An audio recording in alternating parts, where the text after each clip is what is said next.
Continuamos en el Expreso TV, estamos acá con nuestro invitado, lo anunciamos, nos acompaña Juan José Nietfeld, que es gerente de prevención de siniestros y seguridad de Seguros Rivadavia. Bienvenido al programa, Juan José. No, muchas gracias por la invitación, es un placer estar con ustedes. Nosotros les contábamos al inicio, les conté que presencié una conferencia, una charla que dio en el FPT. La verdad me pareció muy interesante compartir algunas cosas con ustedes. Vamos a empezar con los títulos, ¿no? En vez de seguridad vial, inseguridad vial. ¿Por qué? Bueno, es un poco lo que creo que debiéramos empezar a tratar aquellos que estamos luchando contra la inseguridad vial. Digo que seguridad significa nada de qué temer y vial en este caso es el tránsito en la vía pública. Si uno analiza esto, la verdad que nada de qué temer. En algún momento mientras transitamos en la vía pública es un momento que no existe.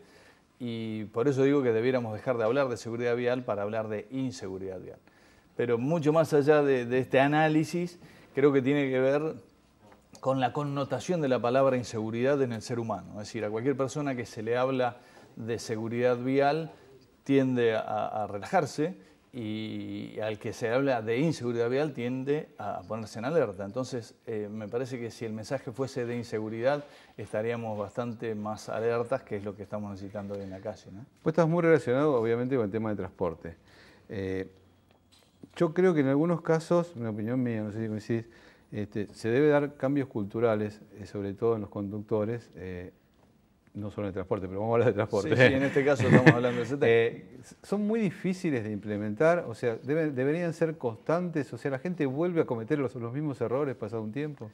Sí, yo por eso un poco desde Seguros Rivadavia venimos trabajando en este tema, ¿no? que tiene que ver con la percepción del riesgo. Yo creo que el ser humano cuando percibe un riesgo se cuida automáticamente sin que nadie se lo exija y es más, aunque tenga que hacer esfuerzo para cuidarse, lo hace. Suelo poner yo el ejemplo de las rejas en las ventanas, ¿no? Que no son ni obligatorias ni gratuitas y todos las ponemos. Es decir, pareciera que nadie se niega a hacer un gasto personal y un esfuerzo por ahí a veces para poner una reja. Y esa misma gente, la misma gente que se cuida de esa manera, sale a la calle sin un casco, con los chicos sueltos en el auto, cuando en realidad la posibilidad de morirse adentro de tu casa porque alguien entró y te mató, a vos o a alguien de tu familia, con la posibilidad de morirte en un siniestro vial, es como mínimo en Argentina 41 más alta la de morirte en un siniestro vial. Entonces, ¿por qué con tanta facilidad nos cuidamos de una, aunque tengamos que poner dinero, y no de la otra? Claramente porque no alcanzamos a percibir el riesgo. De la inseguridad social nos hablan permanentemente. No se me ocurriría tener una ventana sin rejas. De la inseguridad vial prácticamente no se me habla, gracias a Dios estamos empezando a hablar. Este es un ejemplo claro que estamos empezando a hablar. Pero así todo todavía en la comunicación, en los medios de comunicación, no tienen clara la transmisión de la gravedad de este problema, que es ni más ni menos que la primera causa de muerte en Argentina hasta los 35 años. Yo creo que también se estigmatiza mucho a alguien para encontrar un culpable y decir, bueno, él le pasó por eso. Por ejemplo, sí, porque el colectivero, el camionero, como que ellos son los causantes y bueno, sí, le tocó porque son ellos, ¿no? O sea, a mí no me... Yo estoy como afuera de ese universo. Sí, el camionero dice el colectivero y el colectivero dice el camionero y el de la moto dice los colectivos y los colectivos dicen los de la moto. Esto es un serio problema y es uno de los motivos. Este análisis es claramente el motivo por el cual la gente no cambia. Claro. Es decir, si yo siento que lo que tiene que cambiar es el otro, de alguna manera hasta inconscientemente me estoy diciendo yo no tengo nada que hacer porque además siento que el otro no lo puedo cambiar. Sí. Entonces digo, esta realidad no va a cambiar más. Y hay un tema de conductas cuando uno maneja automáticas que llevan, o sea, a veces comete errores porque no piensa. Una de las palabras claves que yo te escuché es hay que pensar y pensar evita la muerte. ¿Por qué? Sí, esto es algo que repito permanentemente en mis charlas, casi como un concepto diciendo todo aquel que piensa es dueño de lo que le va a suceder y aquel que no piensa, lamentablemente, no es dueño de lo que le va a suceder a uno mismo. Parece mentira, pero llego a la conclusión de que es así. Nuestro cerebro está preparado para actuar en forma automática con casi todo el entorno. Cuando uno empieza a manejar, empieza a los saltitos, los primeros, por lo menos la primera media cuadra empieza a los saltos, y lo primero que hace es tender a mirar los pedales, y el que te está enseñando a manejar te dice, mirá para arriba, che, mirá para arriba que vas a chocar, y decís, bueno, no puedo hacer todo. Esto es una vuelta a manzana, y después podés hacer todo porque tu cerebro automatizó el tema de los pedales. Pero lo que tenemos que entender es que el cerebro, que actúa automatizado en muchas cosas, tiene validez esas acciones siempre y cuando el entorno no se me modifique. Y cuando yo estoy en el automático, si se modifica el entorno, mi falla es sí o sí. Es decir, no tengo posibilidades de reaccionar a tiempo. Entonces digo, tenemos que saberlo a esto para empezar a prestar un poco más de atención, sobre todo aquellos que estamos exponiendo nuestra vida y la de los demás cotidianamente, ¿no? Digo la de los demás sin siquiera pensar en los pasajeros. En esto. Sí, sí. Digo, la mía y la de mi familia nos pasa en el auto. Si uno se diera cuenta de la posibilidad que tiene, la alta posibilidad que tiene en nuestro país de sufrir un siniestro vial con muerte, te aseguro que cambiaríamos nuestra forma de conducir. Ahí Romina te va a hacer una pregunta.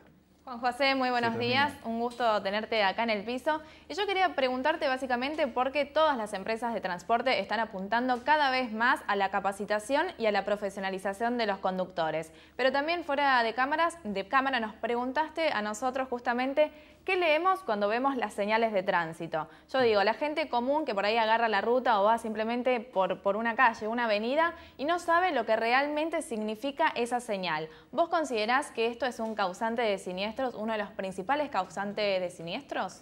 Sí, Romy, la verdad que creo que tiene que ver con esto, sobre todo por esto de que no leer correctamente en toda su expresión una señal implica no advertir el riesgo, porque eso es lo que debiéramos leer de la señal. No lo que me está diciendo que haga, sino de los riesgos que me está evitando. Cuando yo veo en una señal de curva a la derecha y lo único que leo es que tengo que doblar, lo que no estoy dándome cuenta es que si sigo a la misma velocidad puedo cambiarme de carril por la fuerza centrífuga, que si sigo a la misma velocidad puedo encontrarme del otro lado de la curva con alguien que esté borracho, en contramano, detenido, otro siniestro. Es decir, algo que es absolutamente inesperado y que realmente yo no lo leo en esa señal si no me pongo a pensar. Volvemos un poco a este tema de cuanto más pensemos, más dueños vamos a ser de lo que nos pasa, ¿no? Y como esta podríamos nombrar en cada señal de tránsito qué riesgos nos está advirtiendo y a partir de ahí, de la sola percepción del riesgo, el ser humano cambia su conducta preventiva. Juan José, escribiste un libro, Manejo reflexivo, el poder de la percepción del riesgo. Sí, tal cual. Básicamente, o sea, el manejo reflexivo, para entrar en el tema, es lo que estamos hablando, es asumir que uno está casi trabajando cuando está manejando. Sí, el manejo reflexivo en realidad lo que insiste, un poco como verás, mi círculo es casi cerrado, ¿no? Pensar, percepción del riesgo, estamos en todo eso, pero me parece que es la única salida para lograr esto que vos decías, que es, ¿qué pasa? ¿Vuelven a cometer las infracciones? ¿Vuelven a cometer las irresponsabilidades? Solamente las vuelve a cometer aquel que cambió una conducta por control. El día que le sacan los controles, vuelve a esa conducta. ¿Por qué? Porque no ha pensado, no se ha dado cuenta que ese cambio no es por control, es para salvar su propia vida, la de su familia, otros problemas menores, a lo mejor no tenemos que llevarlo siempre a la catástrofe de perder la vida, o otros problemas mayores. A veces no perder la vida es un problema mayor que dura 30, 40 o 50 años con una persona discapacitada o minusválida. Entonces, este libro tiende a esto, ¿no? A dejar de pensar en este manejo defensivo que tenemos en la cabeza, nos tenemos que defender del otro para empezar a pensar en qué es lo que me pasa a mí, qué es lo que hago yo, qué es lo que vivo yo en cada instante en el tránsito, para no exponerme a este riesgo que hoy en Argentina es la primera causa de muerte hasta 35 años. Bueno, vos sabés que el tiempo en televisión dice que es tirano, estamos quedando sin tiempo. Es la primera vez, pero no va a ser la última. Hay mucho tema, yo me quedé con muchas preguntas, así que bueno, te damos las gracias por esta oportunidad y la invitación sigue abierta. En próximos programas vamos a seguir hablando con Juan José sobre este tan interesante tema que es la inseguridad vial y vamos a empezar a abordar lo que es la educación vial también un poco. Bueno, muchísimas gracias, el placer es mío y digo, saquémonos este cassette de que el tiempo no nos alcanza. El tiempo nos alcanza, el problema es nuestro. Cuando empezamos a pensar que el tiempo no nos alcanza, lo único que podemos hacer inconscientemente es acelerar. Y cuando aceleramos, probablemente morimos. Correcto.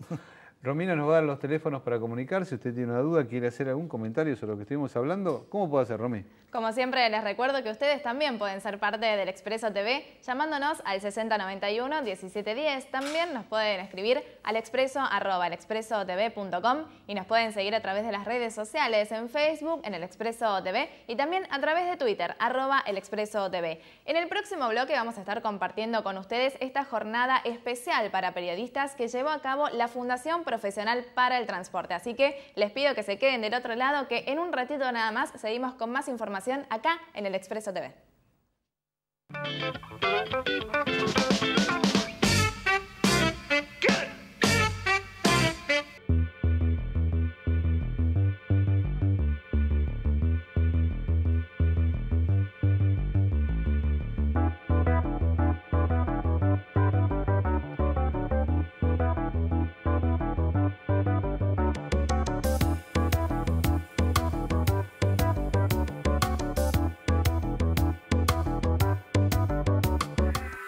Colcar, concesionario oficial Mercedes-Benz.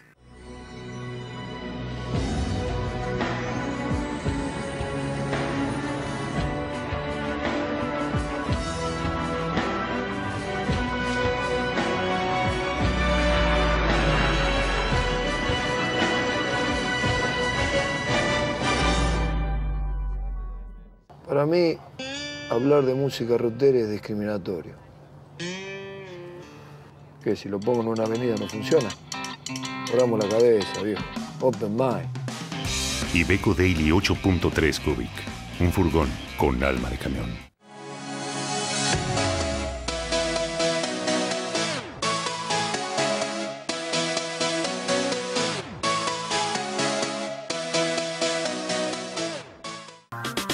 Vehículos comerciales Mercedes-Benz. El líder que todo equipo necesita. Mercedes-Benz.